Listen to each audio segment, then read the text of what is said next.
Today, we're going to talk about the validation trap, the link between approval seeking and binge eating disorder. If you would like to ask a question about this as I go, the number here in the studio at Voice America is 866-472-5792. If you're joining on Instagram, feel free to drop a question or a comment in the comment box. So let's talk about validation, because being acknowledged feels great, right? Who doesn't love to be acknowledged? And that feeling of acceptance that comes from validation is really powerful. It is really affirming. But many of us get wrapped up in wanting approval or praise from others, especially others who won't give it, right? That's when we really want it. Even if we don't realize it, we can be overly invested in getting approval from others instead of giving it to ourselves. We want people to admire us, think we're attractive, nice, talented, smart. Of course we do. How could we not? Of course we do. But what happens when that becomes the only way we feel good about ourselves? So today we're going to pull back the curtain to look at the maybe surprising connection between approval-seeking behavior, validation-seeking behavior, and binge eating or emotional eating. And I'm going to explore where approval-seeking comes from, how it differs from people-pleasing, by the way, and how to create lasting change. So let's look at the origins of approval-seeking first. And that usually is, as most present-day difficulties are, it's in your childhood. But we're not going to talk about the past like, oh, it happened in the past, or blame the past. We want to just look at how the past impacts our present. And often in childhood, we can develop insecure attachments. And that means that we feel people are inconsistent or unreliable. They don't meet our needs. Maybe they're misattuned. Whatever the reason is, they're inconsistent. I'll give an example from my own life, which is that my parents are college professors, very cerebral, very intellectual, very, serious. And when I was a kid, I was not serious and intellectual and quiet. No, I was not. I was a kid. And I was always being told, oh my God, you're too loud, you're too emotional, you're too much. And by the way, that sense of I'm too much in my 5-year-old mind later became a sense of there's too much of me. I must be too big, and started me on the path to eating disorder hell, because I thought, whoa, I'm too much. I must be too big. Let me make myself smaller. So there's nothing wrong with being serious, and there's nothing wrong with being silly, but the messages that we get as a result of our upbringing have a lot to do with our expectations in the present, our relationships with other people, and with food. So insecure attachments can manifest in different ways. One is anxious attachment, where you become kind of overly dependent on caregivers for reassurance and validation.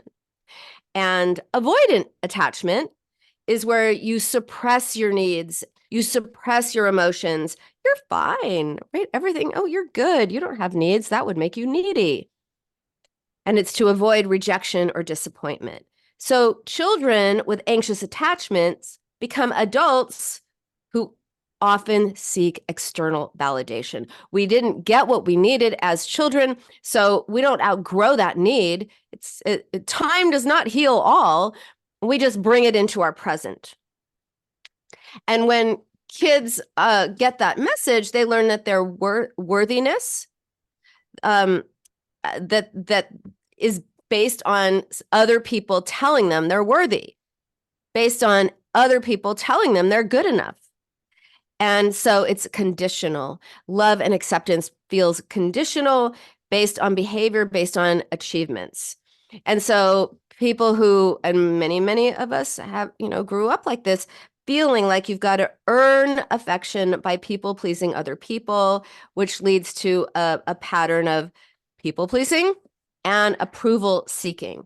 And also, when your needs are met inconsistently, you develop this kind of inconsistent sense of self-worth. You don't feel safe. You don't feel grounded. You don't know someone approves of you one day. Are they going to disapprove of you the next day?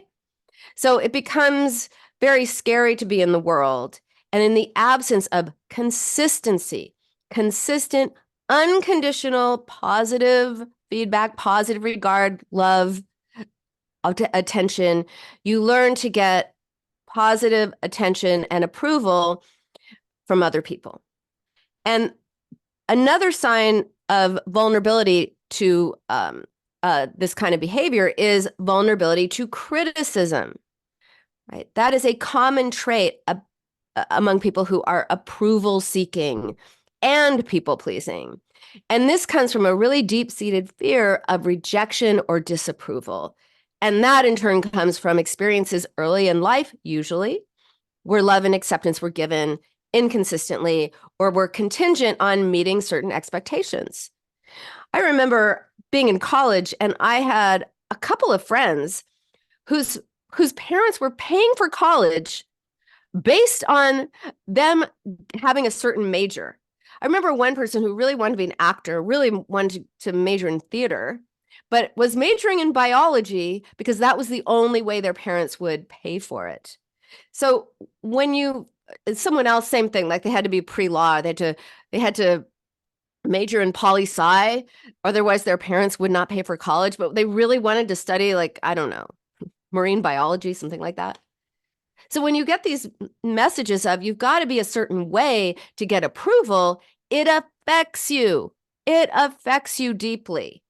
And when you then become vulnerable to criticism from other people, because you got to toe the line, you got to make them happy, it means that you start interpreting even minor negative feedback or constructive criticism as a major failure or a sign of personal inadequacy, as if there's something wrong with you if you make a mistake or someone has an issue with you. Even if you don't make a mistake, listen, we can just go about our lives and someone can have issues with us. And that leads to shame and self-loathing, which triggers self-judgment. It triggers a sense of unworthiness, leading to depression, anxiety, hopelessness, guilt, and shame, which feels unbearable, which is why, bringing it back to food, which is why people often turn to food for comfort or escape. If you feel depressed, anxious, hopeless, guilty, full of shame, and you don't have a way to cope, if you don't have a way to be with yourself in a new way, guess what? Food will comfort you. Food will take that feeling away. Food will make you feel better. So by learning to value yourself independently of what other people think of you, easier said than done, but I'm going to give you some strategies today. It helps you feel good about yourself no matter what other people think, which is freedom, liberation. Go out in the world and you can think, well, what do I think of them? What do I think about the world? What do I want to do today? What would be good? Rather than, how can I make everybody in the world happy and what do they think of me? Your worthiness is not conditional. And when you realize that, you actually can heal your relationship with food because you feel better. You are there for yourself. You don't need food for comfort, distraction, celebration, reward, all the things it does. So let me just go a little bit deeper into how approval-seeking behavior does contribute to binge eating. And it's mostly because of the shame and disappointment that we feel when people don't like us or they don't approve of us. And these don't even have to be people we know. It can include not getting enough likes on social media, not getting enough comments, which can be interpreted as rejection. I know several people who are kind of like, well, I only got so many likes, or this person didn't like my reel, or they didn't like my post, so why not? What's wrong with me? Your sense of self-worth ought not to be predicated on how many likes you're getting from someone else. Do you like that person? That's what matters. And before we know it, if we put our self-esteem in the hands of other people, before we know it, we are making choices not for ourselves, but for others, for their approval.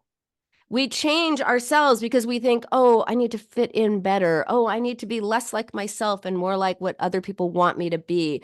We hide pieces of ourselves to dodge rejection.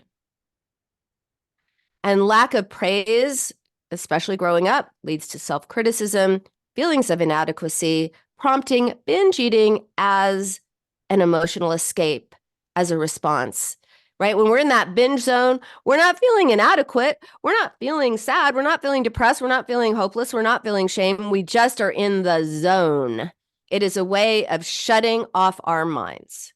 By the way, this is why often mindfulness does not work early when you're starting to treat binge eating disorder. Mindfulness backfires, just a side note, because binge eating is about escaping your mind, totally being out of your thoughts, out of your feelings, not being in your mind. And mindfulness asks you to be in your mind.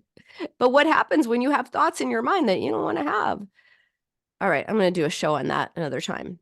Okay, back on course. All right.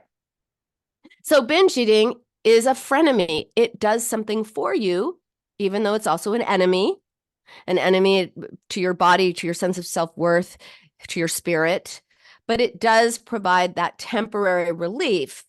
But of course, it just ends up in self-loathing, which in turn creates a need for even more approval. So it's a vicious cycle. So basically, relying on external approval for self-worth sets us up for disappointment, triggers binge eating as a coping mechanism. So shifting the foundation of your self-esteem away from external validation and embracing, let's call it radical self-compassion, can stop binge eating forever and create a healthier relationship with food. Now, I'm going to talk about the difference between approval seeking and people pleasing, and then I'm going to give you some examples, because it's one thing to hear about these concepts, but it's another when you actually hear about someone's story, someone's real experience. This is why all my books, I have a lot of examples of people's experience so you can relate to it, because otherwise it's kind of theoretical. So approval seeking versus people pleasing. They are two separate but kind of interrelated behaviors or modes of being. So approval seeking refers to consistently, constantly seeking validation and affirmation from other people. And this can manifest in a lot of different ways, like asking for opinions, seeking compliments, trying to fit in with a certain group so that they can validate you and compliment you, and trying to meet someone's expectations. So if you're an approval seeker, your sense of self and self-worth is overly tied to how other people perceive you. And there are no other people, right? There's no, it's not like, was it the Borg in Star Trek, where like the Borg, they all had the same mind? They had all the same mind, they had all the same thoughts. Well, that's not the world we live in, because there's not a world of everybody else thinks one way. We are not living in the world of the Borg. There's no such thing as other people. There's just a person, and all those different individuals might have different ideas. I happen to be wearing rose pink headphones right now. My daughter thinks they're stupid, but my engineer thinks they're super cool. And I like them, which is the point, right? I like them. You got it. It's a silly example, but you know, it has to come from within. But if you are approval seeking, you may feel like you need everybody to like you. Everyone that you interact with has to think you're cool or nice or good or think positively of you. And if someone doesn't like you, you worry that there's something wrong with you. In other words, you take your sense of self, you take your sense of self-esteem, and you give it away to other people, often people you don't know. Or maybe someone you went on one date with, or 5. That person doesn't know you. That person does not get to be the arbiter of your self-esteem. So that's approval seeking. People pleasing is when you go out of your way to make other people happy, often at the expense of your own needs and your own wishes. And this can involve saying yes. Oh, yes. Even though secretly you want to say no, you're like, yes, of course, totally, I'll do it. When really you don't want to do it. Doing anything to avoid conflict or constantly trying to meet other people's expectations. So people pleasers also fear rejection or disapproval, and they believe they have to be always accommodating and helpful in order to be liked and valued.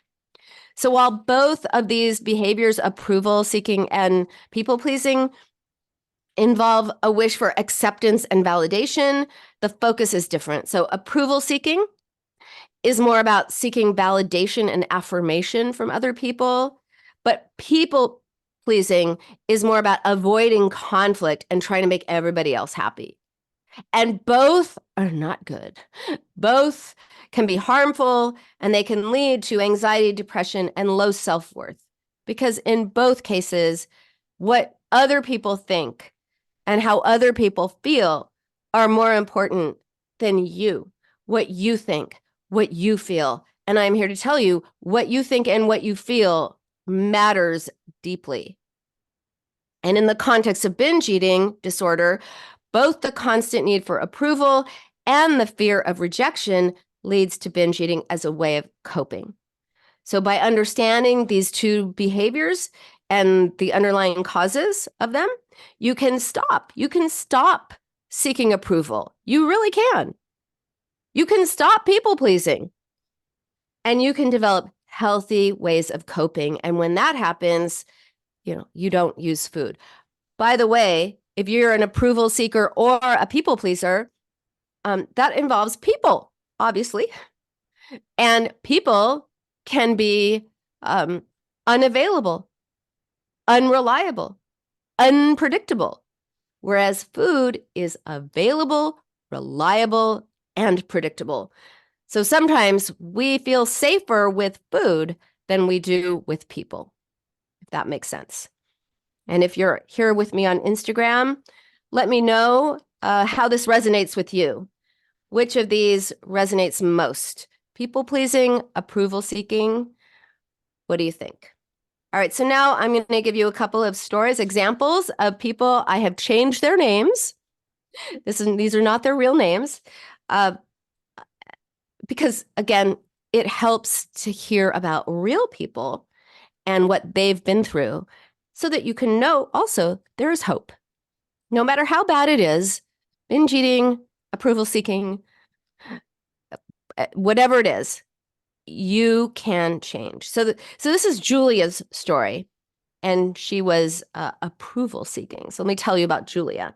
So ever since childhood, Julia had sought praise, attention, and admiration from other people. She was always trying to impress other people, and she hid anything she feared might be judged negatively about her. And since she was constantly anxious about what other people thought of her, she was constantly stressed out, she never felt good enough, and this led to her eating often just to sedate her body because she was so amped up. When you're always anxious, your body is like vibrating with anxiety. She couldn't calm herself down with words or responsiveness. She used food. And so she ate to alleviate the anxiety. Not that she was conscious of that. She thought she had a food problem. No, she had an anxiety problem.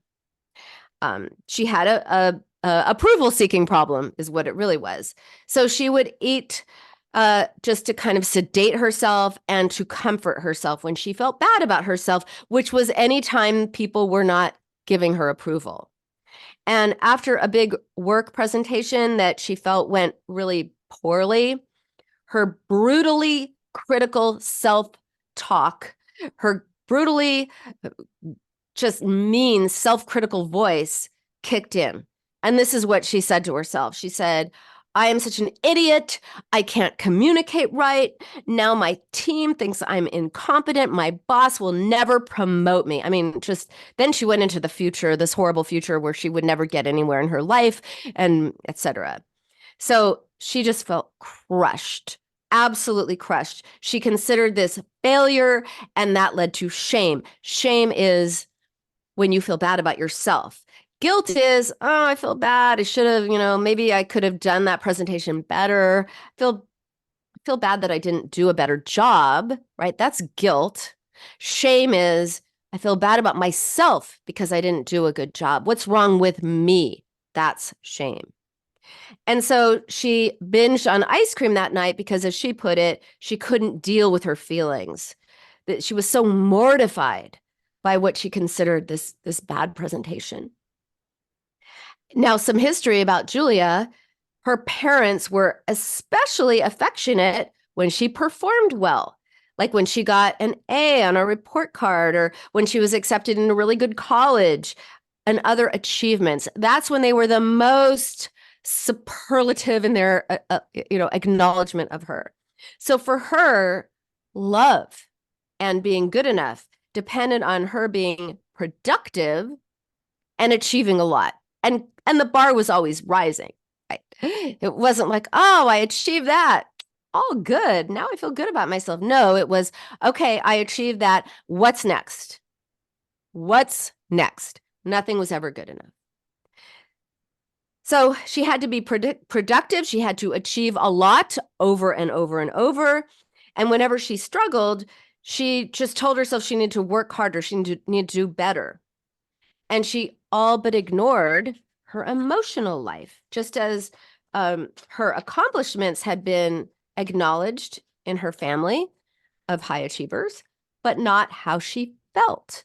That was not a thing. No, I think she said, like, oh, our family didn't do feelings. What's that? What does it matter? What are your feelings matter? Well, as Julia and I began to unpack the past and really recognize how she learned to ignore her inner experience and only focus on what other people thought of her, she learned to embrace who she was instead of what she did. And she began to make changes. She began to pay attention to what she thought. She began to value what she felt. And she started giving herself the support and acknowledgement she had previously craved from other people and sought from other people instead of relying on her own self-validation. She began to self-validate herself.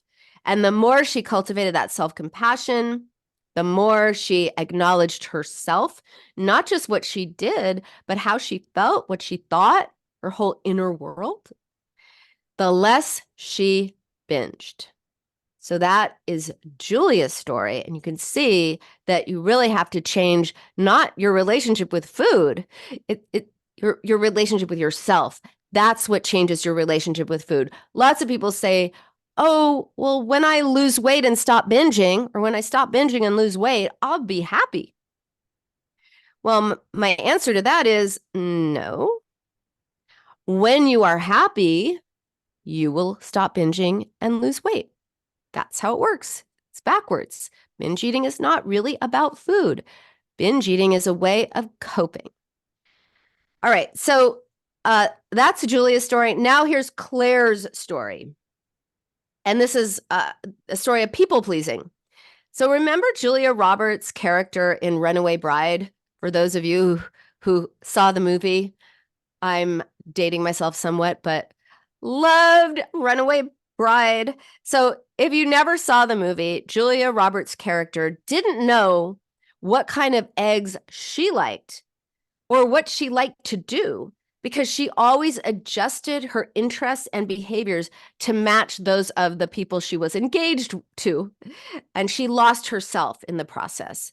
By just going along with what they wanted, she lost herself. And that is exactly where Claire was when she first came to me. And she had a lifelong pattern of molding herself into what she perceived other people wanted. She constantly suppressed her own needs. Actually, she didn't even know what she needed half the time, just to avoid any potential conflict or disapproval from her family, from her friends, from her coworkers, anyone and everyone. She could not bear any conflict whatsoever. And as she put it, she said she pretended to love football because her husband was obsessed. And she said she just would nod and smile when clients made offensive jokes. She never pushed back when her mom wanted to come over at a time that did not work for her. Her entire focus was on gaining acceptance through perfect conformity. And she felt taken advantage of and secretly resentful, which led to periodic binge eating episodes on junk food. And then she would get mad at herself and upset with herself. Oh, I can't believe I ate that. I have no control. I have no willpower. What's wrong with me? I'm disgusting. All of that kind of stuff. And then she would just get, she would just be mad at herself for what she ate and what she weighed. And so in this way, she, unbeknownst to herself, unconsciously displaced her frustration with other people onto herself. Instead of going like, oh, I cannot believe that client made that offensive, disgusting joke about women. It was, I'm so disgusted and mad at that person. Instead, it was like, oh my God, I can't believe I ate that. Right? That's what displacement is. When you take feelings about one situation and put them onto another situation as a way of avoiding the original and attacking yourself. So it can be a form of turning on yourself. And then, of course, you turn on yourself. What do? You go and you turn to food to escape your own mean voice, right? So she didn't understand how she had developed this people pleasing since she had such a good childhood. Her parents were loving. They were emotionally available. She couldn't understand how she learned to be a people pleaser. And yet she always described how her mother was there for other people. Her mother was so available to other people. I am going to probably leave you on a little bit of a cliffhanger because we are about to take a short break and I'm going to be gone for 2 minutes. And then I'm going to come back and I'm going to finish the story of how Claire became such a people pleaser. I think I gave you a little hint. And how where this came to be and how she overcame it. So stay tuned. If you're on Instagram, I'm going to leave. I'm going to come back in 2 minutes. So I hope you will come back then. See you all in a bit. All clear, back in 2. Thank you.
Coming back in about 15 seconds.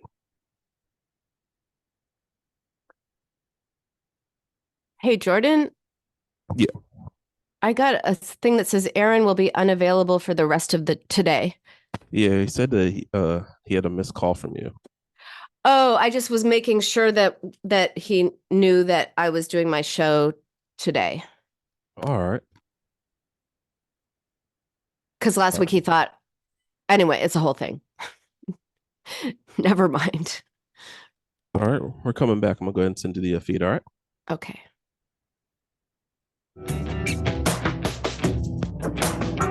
Welcome back to the Binge Cure with Dr. Nina. Have questions for Dr. Nina? Join her on the show at 866-472-5792. That's 866-472-5792. Now back to the show. Welcome back to the Binge Cure. We are talking about validation and binge eating disorder. And I was just talking about Claire's story, who basically Claire gave up herself to people please others. And she could not understand how she had come to be such a people pleaser. She knew that people pleasing could be a trauma reaction.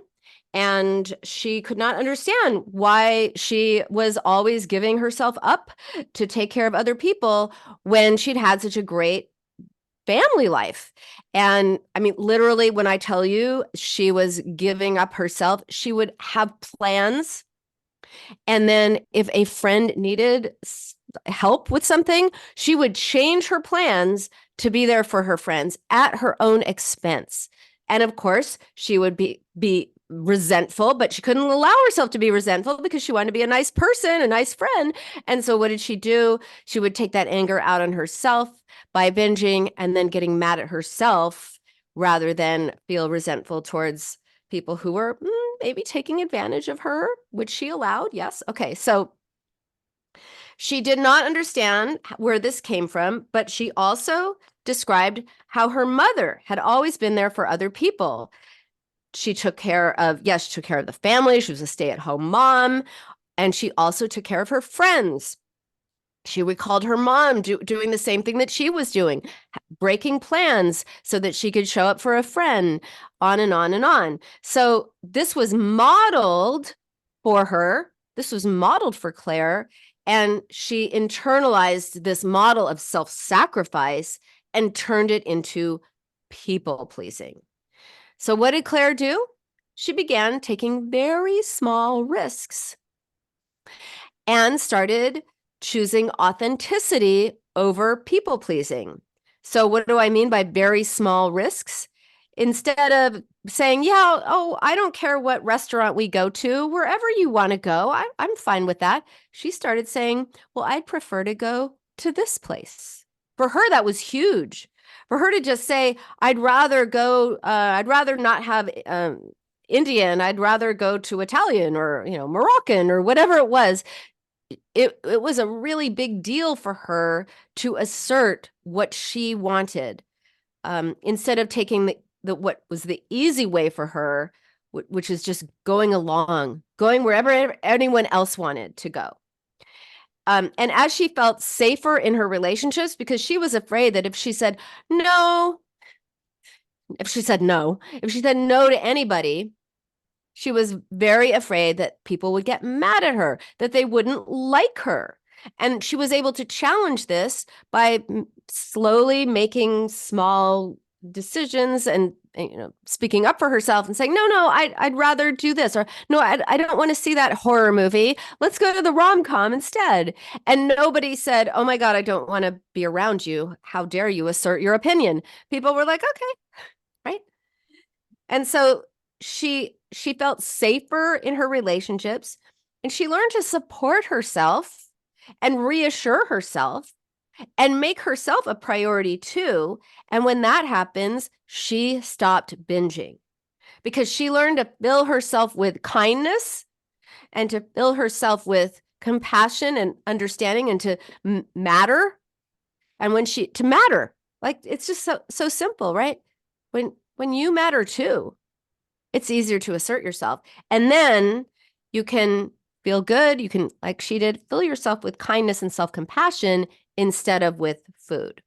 So how do you validate yourself? We've been talking today about, when you give yourself up to people please others, or where you're seeking validation from others. and how important it is to stop that behavior. But how? How to do that? How do you validate yourself? Because no matter what led to the development of approval seeking, it's possible to create change. No matter how long you've been struggling with binge eating, with food, with stress eating, emotional eating, whatever it is, it's possible to create change. So shifting your self-worth from external achievements to a basic sense of likability and lovability for who you are, not what you do or what you're doing for other people, is super crucial. And so this involves recognizing that you are inherently valuable, regardless of what you're doing, regardless of what you achieve. And here are some ways to do that. So number one, create self-awareness. And that involves recognizing and acknowledging what self are we talking about? Not your body self. Recognizing and acknowledging your feelings, your thoughts, your experiences, your internal world without judgment. It's about understanding who you are, what you value, and what you need. Now, how do you do this if you've never done this before? Well, journaling is one way to create self-awareness. Absolutely. When you write about your thoughts, your feelings, and your experiences, it helps you get it out, reflect, and also you can start seeing patterns. So because when you reflect on your journal entries over time, you can really get some valuable insights into your personal growth, or where how you feel. Maybe there's a theme that comes up. People have said, wow, I didn't realize that I was so angry. I thought I was just sad, but I realized, no, actually I wasn't sad. I was angry, or the reverse. I thought I was sad, but actually, I thought I was angry, but actually I'm sad. Right. So it's very important to do that. And I find that journaling with an actual pen and an actual paper is a great way to do that. It's like getting to know yourself, because when you're journaling, you're kind of writing to yourself, for yourself. And it can be difficult at first, but it's so important to start to create that self-awareness that's essential to stop seeking approval or validation. Also, challenge your negative self-talk. Remember how Julia was saying, what did she say to herself? Julia said that she was awful, she was sucked, she was I had written down exactly what she said. She said, I'm an idiot who can't communicate right. Now my team thinks I'm incompetent. My boss will never promote me. My life is ruined. I'll never get anywhere in my life, right? That right there, that is negative self-talk. And when you talk to yourself in that way, what happens? You feel bad. And when you feel bad, you can't talk negatively to yourself and simultaneously support yourself and lift yourself up. So what happens? You might turn to food. So recognizing when you're having these self-deprecating thoughts like, I'm not good enough, or I always mess up, or, they don't like me. And when you catch yourself with this negative self-talk, this critical, mean self-talk, and then relying on other people for kind of approval and validation, got to challenge those thoughts. Ask yourself, is this really true? Feelings are not facts, and try to reframe them. Like if you say, I always mess up, you could say, you know what, I made a mistake, but what can I learn from it? We create these narratives. Like we say, oh, I always mess up. If we have a narrative of I always mess up, then what happens whenever we mess up, and we all mess up? What happens? We go, oh, see? Proof. Confirmation bias. I always mess up. There, I did it again. I messed up. See, I always mess up. But then what happens when you don't mess up? It doesn't register. We filter it out. What sticks is the evidence we're looking for. So be careful of what evidence you're looking for. If you're looking for evidence that you always mess up, you will find it. If you look for evidence that, yeah, I will mess up, but I always learn from my mistakes. I always learn from something from when I mess up. Then that's your narrative, and that's what will stick, and that feels a lot better. So this is another way to shift your mindset from self-criticism to self-compassion. And it's more realistic. If you have a narrative of, I'm not good enough, I always mess up, there's something wrong with me, people don't like me, you're just going to walk around the world feeling bad. And then if you feel bad, and again, you can't criticize yourself into loving yourself. You can't criticize yourself into feeling good about yourself. You can't criticize yourself into feeling good. So what happens? You feel bad because you're criticizing yourself, and then food makes you feel better.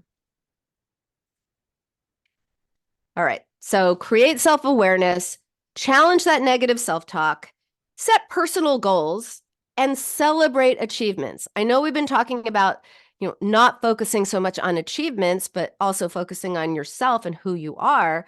But, we also do want to achieve, right? We just don't want to make our self-worth based on that. So define what success and happiness mean to you, independent of the opinions of other people. That's the important part. Define what success and happiness mean to you, independently of the opinions of others. Once you decide what that is for you, break down into small, manageable steps what you want to achieve.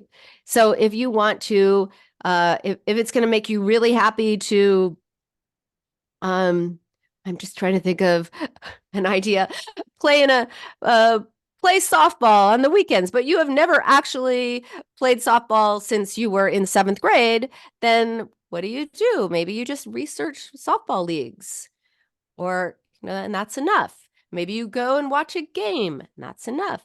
Maybe you play softball with a friend, and that's enough. Like, I know this is just a quirky example, but the point is just do small steps towards that goal. Here's a better one. If your goal is to run a marathon, no one says, I'm going to run a marathon and goes out and runs 26 plus miles. If you want to run a marathon, first you got to, run a mile and then another mile. And if you're always saying, but I'm not running 26 miles, I suck, then you're always going to feel bad. But if you say, no, I'm running a mile, I'm running 2 miles, or even I'm walking a mile, I'm building up to my goal. And you focus on those steps and on your consistency, on your discipline, and your patience. And that reinforces your sense of self-worth rather than it coming from other people. And also, really developing self-compassion. People talk about self-compassion all the time. It just means being as gentle with ourselves as we often are with other people, because we all make mistakes. We all experience difficulties. This is part of the shared human experience. But when we understand that that is just part of being human, we can be gentler with ourselves and kinder to ourselves. So practice speaking to yourself as you would a friend. If a friend was having a hard time, you would not say to your friend, wow, you're never going anywhere in life. You suck. Like, it's over for you. Or if a friend said, oh, I just binged on cookies, you wouldn't say to your friend, what's wrong with you? You are disgusting. I can't believe you binged on those cookies. You'd say to your friend, okay, what do you think that was about? I'm here for you. Let's talk, right? If you wouldn't say it to a friend, someone you love, a child, someone you care about, do not say it to yourself.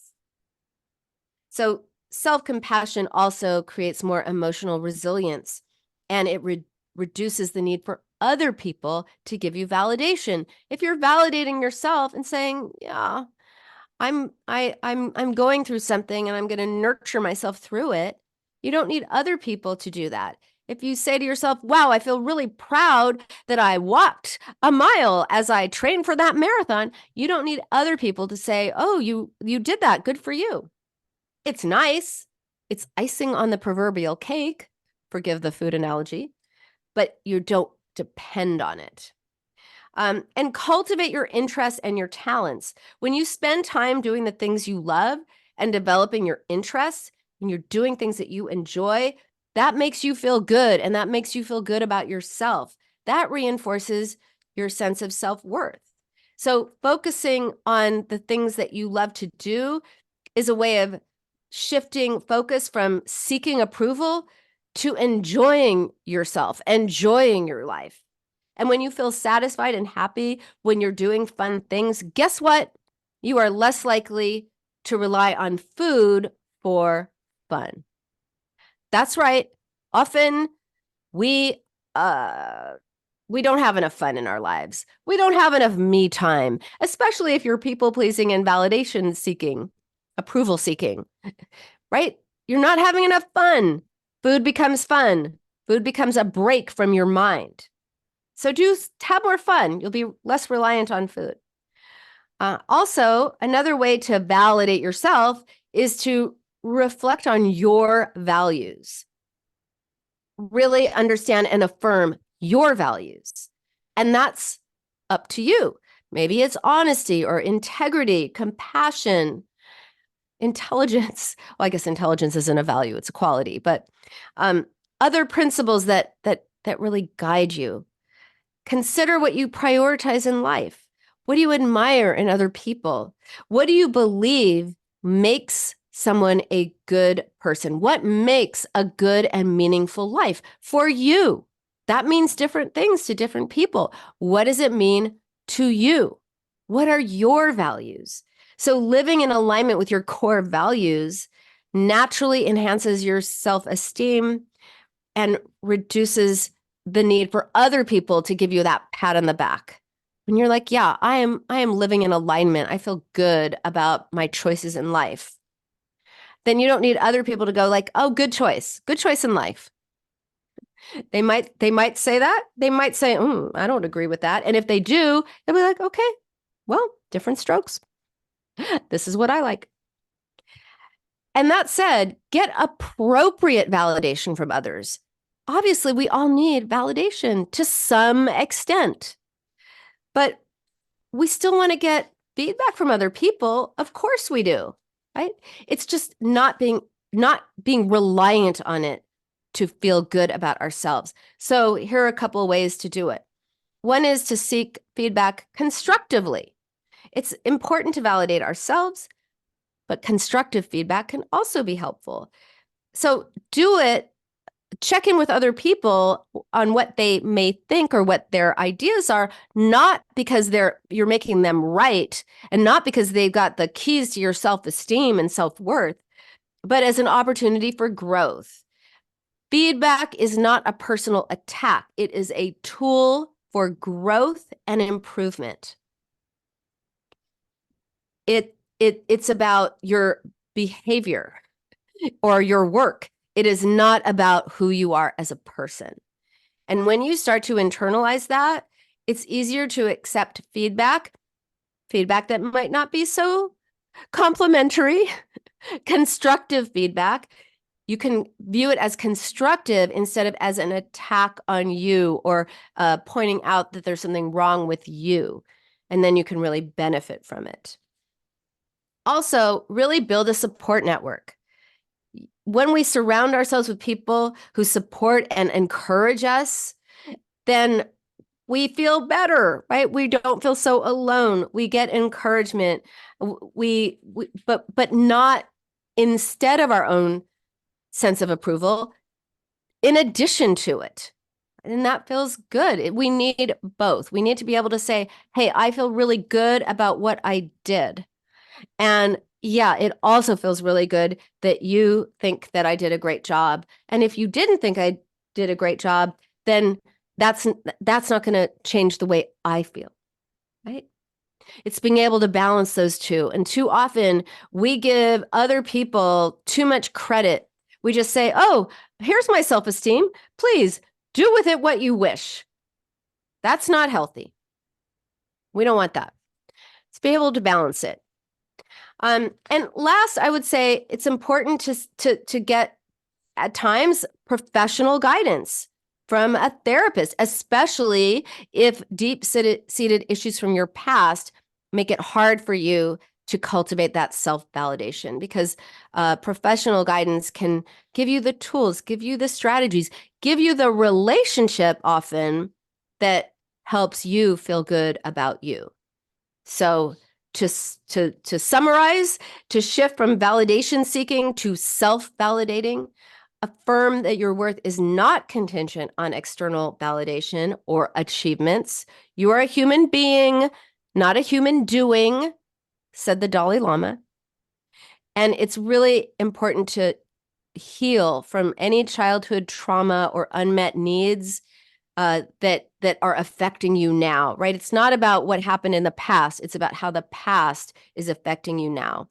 So that's how you let go of the validation trap. That's how you escape the validation trap and really embrace who you are, who you've always been, a person worthy of love and respect.